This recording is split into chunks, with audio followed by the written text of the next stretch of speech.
Good morning. Hope everyone's doing well. We'll go ahead and get started. Injury update, just a few additions.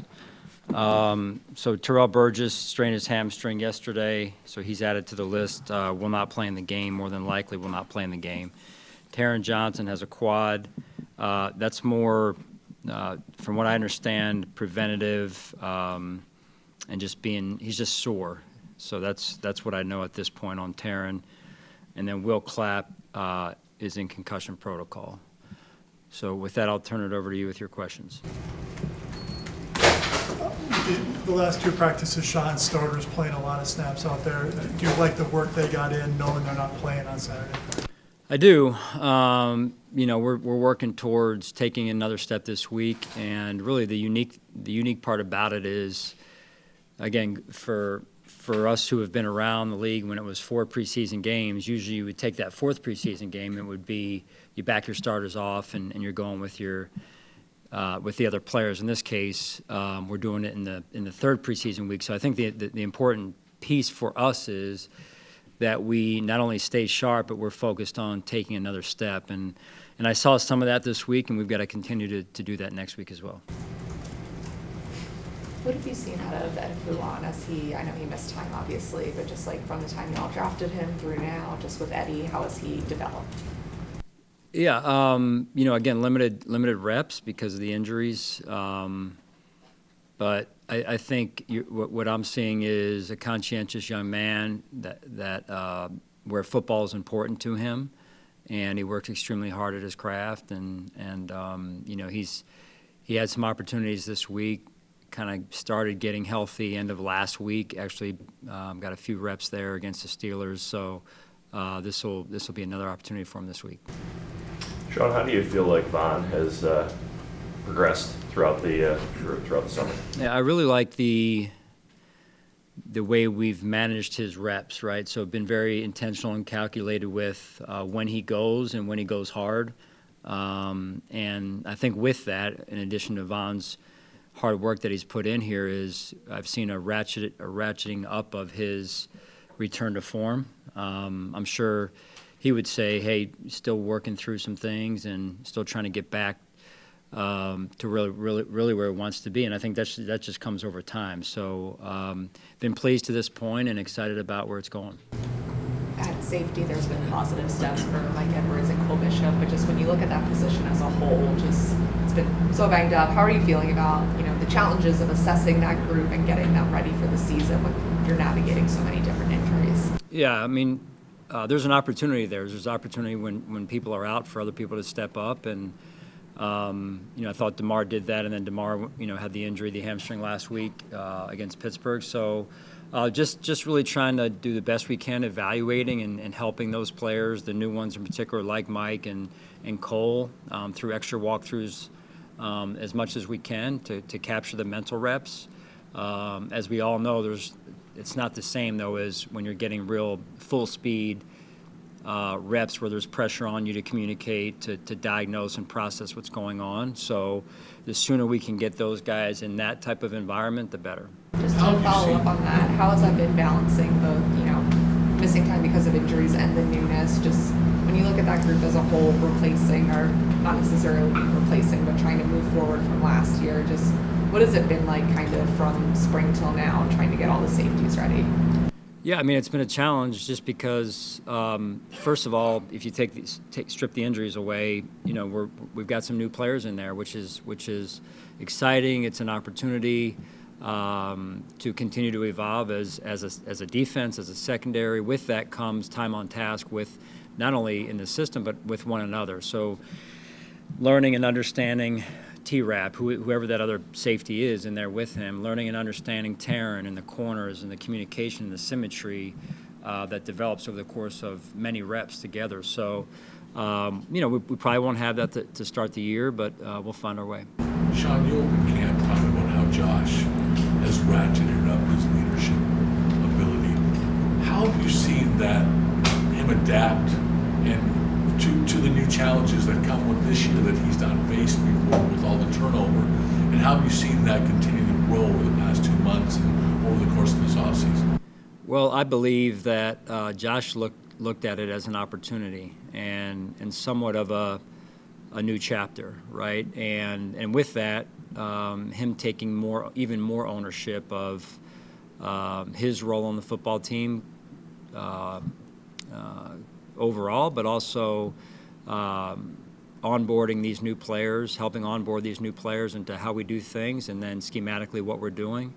And then his connection then to Joe with NRC, with developing, let's call it, some of the new things we're doing offensively. And when you have that type of involvement and that type of ownership, the influence is felt even more. And so I've been very pleased with Josh and his investment and also his leadership.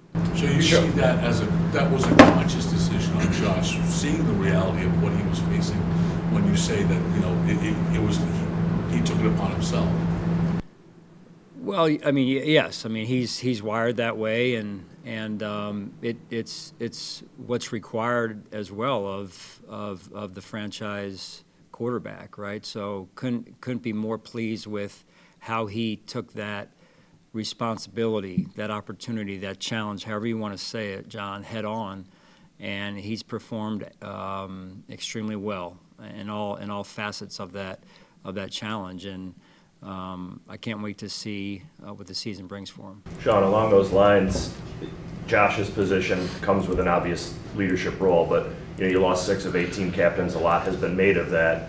Josh can't do it alone in terms of being a leader. How have you seen the rest of that leadership group evolve, and are you, because I mean that was a question mark, and are you satisfied with how that is evolving, this new wave of leaders that you're going to need? Right. When you have younger players that are being mentored by older players, right, and veteran players, you're watching the leadership of those veteran players, and then yet you're watching at the same time the development of these younger players that they are leading.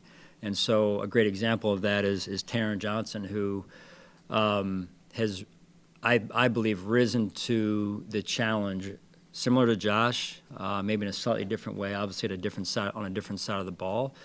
But now is his time, right, to help not only play and play well, but also lead our defense and lead our team and influence the way he can influence. So there's a number of players that carry that influence, and some of it comes in the way that they lead with their play, but also some of it and how they lead by with their words, right? So that influence and that impact from our leadership, and I don't want to when I say it that way, it sounds like it's just 1 or 5 people. It's not that; it's a number of them that we need, and we need to continue to develop those leaders, empower them, and at the end of the day, they'll be the ones that lead our team. And Sean, do you have any further clarification on 3 guys, Mitchell Trubisky, Marquez Valdez-Scantling, and Quentin Morris, and if they'll extend into the regular season?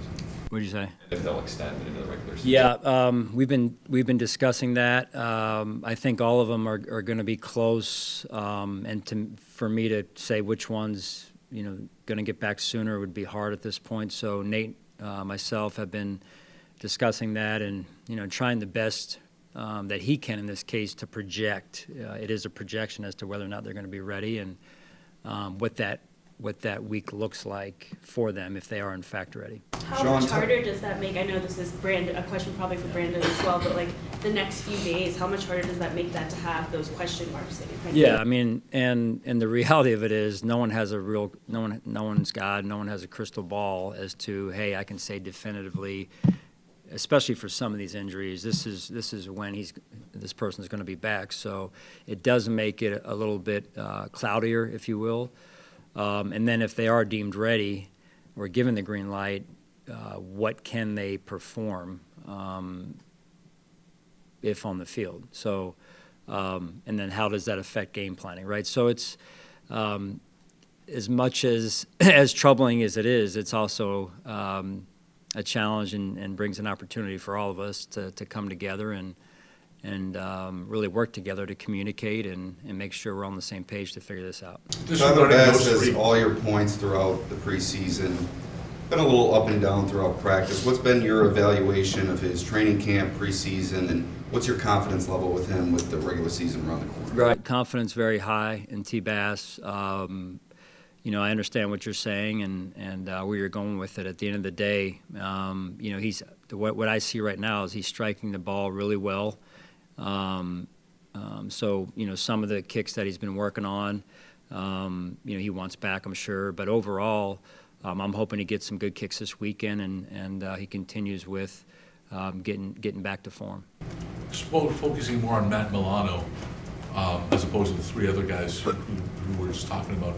How important is it to have this new rule where you can put that guy on IR before cut down day, or you know, and the two spots are eligible to play in the season? Right. I mean, it's the league is always evolving with the rules and I mean it's really making for a better game every year. They change, the league changes certain things, and I think it bodes well for our league, and that's why the game is the way it is every year, improving. And rule changes that turn out not to be great for the league and the game and the fans, they're done away with. So in this case, I think this is good because you can do certain things you weren't able to do before, have a little bit more flexibility. It also enters, you know, brings into, I guess, the game a little bit more of a chess match and some of those things. So, again, it presents another opportunity for us. Sean, Marquez and Curtis specifically, if you get to the regular season and one or both aren't available, how confident are you in the group that you have, or would that be a position you have to address with somebody outside the building? Right. I feel like those two, from what I've heard so far, have a real good chance of being back. Just not committing to it yet, just if you can understand where I'm coming from on that, just because it's the human body. So still working through it. I'm very confident in both those guys. So you know where I'm at on it, and what I'm hearing is I'm not committing myself in my mind to that other part of the conversation yet. So focused on those two and them getting back in a good amount of time here. Today's the last day of camp. I know you go into it probably with a checklist of things that you want to accomplish. Do you feel like you did?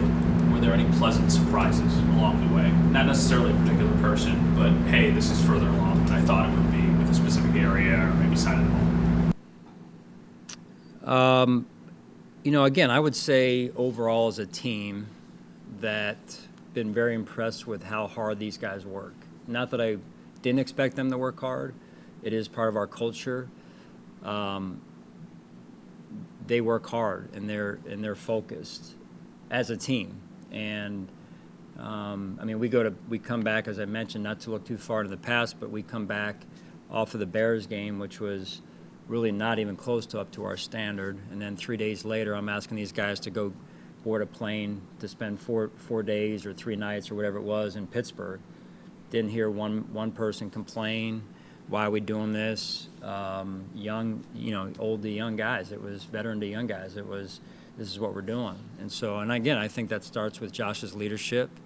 When players see him model that, they follow suit, right? So it's one thing for me to say something, but it's another thing when Josh Allen says it, especially inside that locker room, and he models it. So I applaud him again for that. And then just the way that they've worked in that game, in the practice, and then coming back. Again, I want to see us take another step this week, and it's unfortunately I wish I could see that in game live action, right? So unfortunately, for the first group, it won't happen, but it also presents an opportunity for us to strike with some of these young guys who are going to get some valuable time this weekend. So whether it's, you know, line of scrimmage positions or special teams, that may be able to help us. Just to clarify, with Marquez and Curtis, you know, acknowledging that you're now committing to it, did you mean week 1 potentially? Yes, that they might be back. Yeah, I mean, there's no one other than Matt, you know, Milano at this point that is not that I understand. If I go through the list real quick, that we can definitively at this point rule out for week 1. So it's just a matter of there's a lot of murkiness right now. But you know, we've been through this before. You guys have as well, where you have a number of injuries, and all of a sudden at week 1, it's like you're down to like 3 guys on the injury report. So, we'll go through that and we'll work our butts off. I know they will as well to get back and help our team. Thanks, guys.